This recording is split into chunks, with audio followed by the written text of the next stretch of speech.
कबीर अद्भुत संत हुए हैं। कबीर जैसे थे और कबीर जैसे आज भी हैं, क्योंकि उनकी वाणी है। तो हम सब लोगों ने अपने अपने चश्मे से कबीर को देखना शुरू कर दिया और उनको वैसा नहीं रहने दिया जैसे वो हैं। उनका यथार्थ स्वरूप भूल गए हम लोग।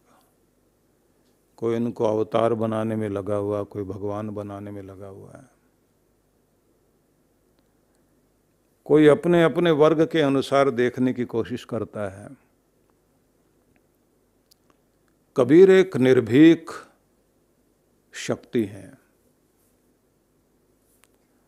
और एक ऐसे अद्भुत स्वरूप, बिना डरे, लाभ हानि से परे, मान अपमान से परे, निंदा स्तुति से भी परे, कुछ छिन जाएगा इसका भी डर नहीं, कुछ मिल जाएगा ये लोभ भी नहीं, लेकिन खरा खरा कहने के लिए तैयार। चिकित्सक बनकर उन्होंने समाज की, मनुष्य मात्र की चिकित्सा करनी शुरू की और सांत्वना भी बहुत कुछ दी। कबीरा तू हारा भला, जीता भला संसार। जीते को जम ले जाएगा और हारा हर के द्वार। अद्भुत पंक्तियां कही कि जीतने की कोशिश जो दूसरों के प्रति करता है जीत नहीं पाता, वो हार जाता है। लेकिन जो हार गया, दिल अपना परमात्मा के सामने समर्पण कर दिया जिसने, परमात्मा को जीतने की कोशिश करोगे तो नहीं जीत पाओगे। इसलिए लोक में जो एक कहावत है कि बेटा बनकर खाओ तो पिता देगा और पिता के सामने बाप बनकर के खड़े होगे तो जो मिलना है वो नहीं मिलेगा तुम्हें, कृपा से वंचित हो जाओगे। इसलिए हार कर स्वयं को समर्पण करके हारा हर के द्वार, तो फिर तुम हर के, शिव के द्वार तक पहुंचोगे, अपने प्रभु के द्वार तक पहुंचोगे, क्योंकि समर्पण ही तुम्हें वहां लेकर जाएगा। और इसके लिए आवश्यक है कि व्यक्ति के हृदय में वो प्रेम चाहिए जिस प्रेम के साथ आपका जीवन पला है। माँ से आपका परिचय प्रेम के कारण ही हुआ, क्योंकि माँ जब अपने बच्चे को गोद में लेकर प्यार करते हुए खिलाती पिलाती रक्षा कर रही थी, तो जिस बच्चे को ना कोई भाषा आती थी, कुछ समझता ही नहीं था, ये भी नहीं जानता ये कौन है जो मुझे गोद में लिए हुए हैं, लेकिन अपने दिल से लगाती है, ध्यान रखती है सुख का दुख का। तो प्यार ही एक ऐसी भाषा बन गया जिसने ये बताया कि ये कोई मेरा अपना है। कितना अपना, जिसके बिना जिया ना जाए। तो बच्चे का ध्यान माँ की तरफ, कितना ध्यान है, आंखों से ओझल होते हुए नहीं देखना चाहता बच्चा। माँ थोड़ी सी भी दूर हो जाए तो रोने लग जाता है। कबीर ने इसको कहा कि वो प्रेम परमात्मा को समर्पित कर दो। उतना प्रेम तुम्हारा जो तुमने माँ से पाया और जिस प्रेम को तुम रिश्तों में ढूंढते हो और जिस प्रेम के बिना जिंदगी नहीं चलती, क्योंकि इंसान को किसी न किसी का, अपनों का, परायों का, सबका ही प्रेम चाहिए। वो प्रेम ही मान बने, वही श्रद्धा बने, वही वात्सल्य बने, वही आदर सत्कार बन जाए, वही ममता है। अनेक रूप हैं उसके।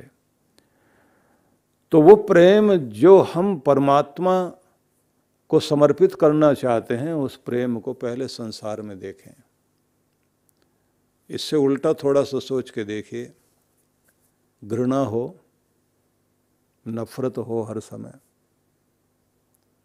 घर में भी बाहर भी, कोई आपको पसंद ना करे, किसी को आपकी जरूरत ही ना महसूस हो, ना घर वालों को, ना बाहर वालों को। हर कोई उपेक्षा करे आपकी, घृणा करे आपसे, तो आदमी का जीना मुश्किल हो जाता है। और जिन लोगों को बुढ़ापे में भी ये महसूस होने लग जाता है कि उनके परिवार वालों ने हॉस्पिटल में तो डाल दिया, आकर हाल नहीं पूछते, दवाई के पैसे जरूर दे दिए हैं, वो भी तुम्हें प्यार करते हैं इसलिए नहीं, खुद को प्यार है उनको कि कहीं लोग ये ना कहने लग जाएं कि देखो इसने अपने पिता का या अपने माता का ध्यान नहीं रखा। तो उस नाते थोड़े पैसे दे दिए दवाई के, कोई पूछने नहीं आता। तो आदमी जब हॉस्पिटल में पड़ा हुआ है तो वो क्या कहेगा? डॉक्टर पूछता है कि तुम ठीक हो रहे हो, और वो व्यक्ति कहता है ठीक हो के क्या करूंगा, इच्छा ही नहीं रही जीने की, किसके लिए जीऊं, सब तो पराए, किसी को कोई लगाव नहीं, किसी को हमसे कोई लेना देना नहीं। और ये भी इसलिए कि जिनके लिए इतना इतना कुछ किया और वो हमारा ध्यान भी न रखें। तो व्यक्ति के अंदर दो चीजें होती हैं, एक तो जिजीविषा जीने की इच्छा, एक इससे विपरीत इच्छा भी होती है, ध्यान रखना। मरने की इच्छा भी होती है आदमी के अंदर, क्या करेंगे जी के, क्या करेंगे ये इकट्ठा करके। गीता जब आप पढ़ते हैं तो अर्जुन ऐसी तो स्थिति में आ गया था, क्या करूंगा मैं ये राज्य प्राप्त करके, युद्ध करके भी क्या होगा, वन में चले जाएंगे हम लोग, भिक्षा मांग करके खा लेंगे, न जाने क्या कुछ चीजें मन में आ जाती है, निराशा वाली स्थिति। तो दो चीजें व्यक्ति के अंदर होती हैं, लेकिन ये ध्यान रखना कि जब व्यक्ति के अंदर प्रेम होता है, वो प्रेम आपको सारे संसार से जोड़ता है, और उसी प्रेम को आप जब भक्ति बनाकर भगवान को समर्पित करते हैं, उसके प्रेम में गाएं, गुनगुनाएं और दुनिया से ऊपर उठते चले जाएं। मुझसे जितना हो सके मैं सबका भला करूं, मैं सबका सहारा बनूं, लेकिन मुझे सहारा लेना नहीं है। प्यार दूंगा पर मुझे किसी से प्यार की उम्मीद नहीं, ना मुझे चाहिए। मैं दाता बनकर जिया हूँ, सेवक बनकर के जिया हूँ, समर्थ बनकर के जिया हूँ, मुझे किसी की जरूरत नहीं है। लेकिन मैं ऐसे जीना चाहता हूँ कि सबको मेरी जरूरत पड़े, सक्षम बनकर के जीना चाहता हूँ, लेकिन ऐसा बेचारा नहीं कि दया का पात्र बन जाऊं। और अगर किसी से हाथ फैलाऊंगा तो भगवान के आगे फैलाऊंगा, मांगूंगा तो भगवान से मांगूंगा, बाकी दुनिया से नहीं। रोऊंगा तो भगवान के आगे रोऊंगा, दुनिया के आगे नहीं। इसलिए कहते हैं समर्थ बनकर रहिए संसार के सामने, सक्षम बनकर के रहिए, सशक्त बनकर के रहिए, बहादुर, शौर्यवान, शक्तिवान बनकर रहिए, परमात्मा के आगे नहीं।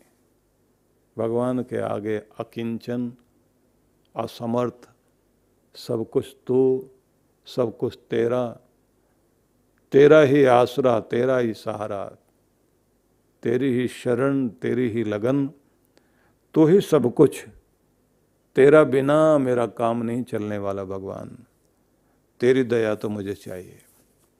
तो एक के सामने आपको समर्थ नहीं, एक के सामने आप असमर्थ हो जाइए, लेकिन दुनिया के आगे समर्थ बनकर जिए।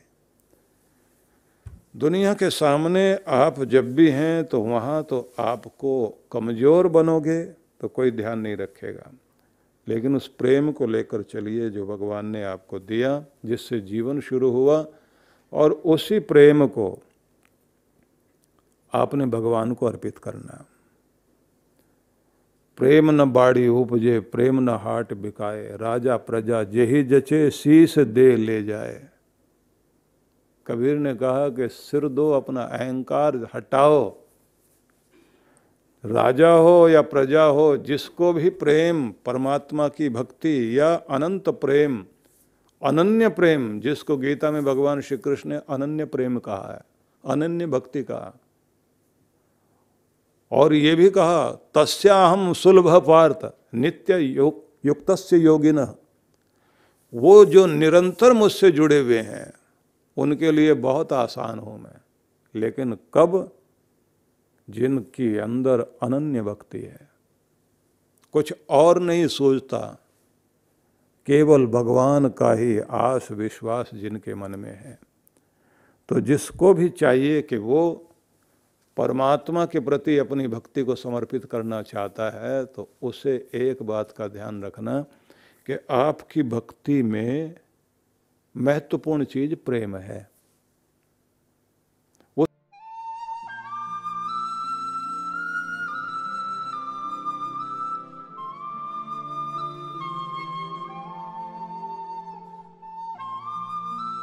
सभी मंत्र दीक्षा लेने वाले प्रेमी भक्तों के लिए, गुरु भक्तों के लिए मैं यह आवश्यक सूचना आप लोगों को देना चाहता हूँ। गुरु पूर्णिमा का पावन अवसर है। आप सभी अपने जीवन में जिन जिन भी प्रकार की परेशानियों से, दुख से, दिक्कतों से, संकट से गुजरे होंगे, यह आपका सौभाग्य बनते हुए, सफलता बनते हुए रुकी होगी।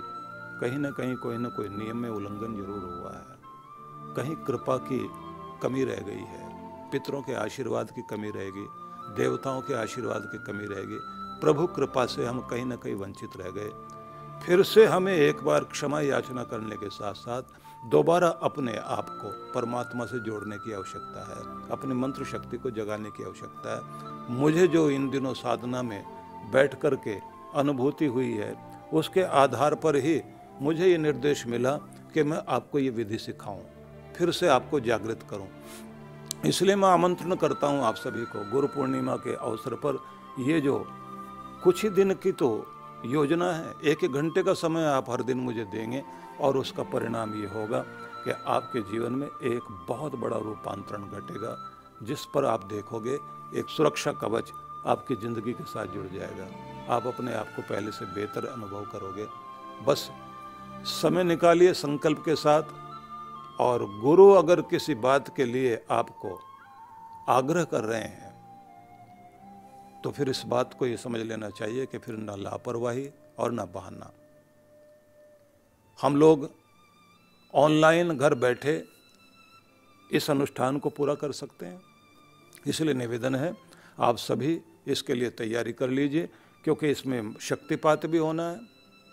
आपके समस्त चक्रों के ऊपर शक्ति और आपके मंत्र को फिर से जागृत करना, और आप पर प्रभु की कृपा और बन सके, इस निमंत्रण को स्वीकार कीजिए। और ये मेरा आग्रह है, ये मेरी जिद है आपके लिए कि आपने इसके लिए तैयारी करनी है और सबने बैठना है। मेरी बहुत बहुत शुभकामना आप सबके लिए।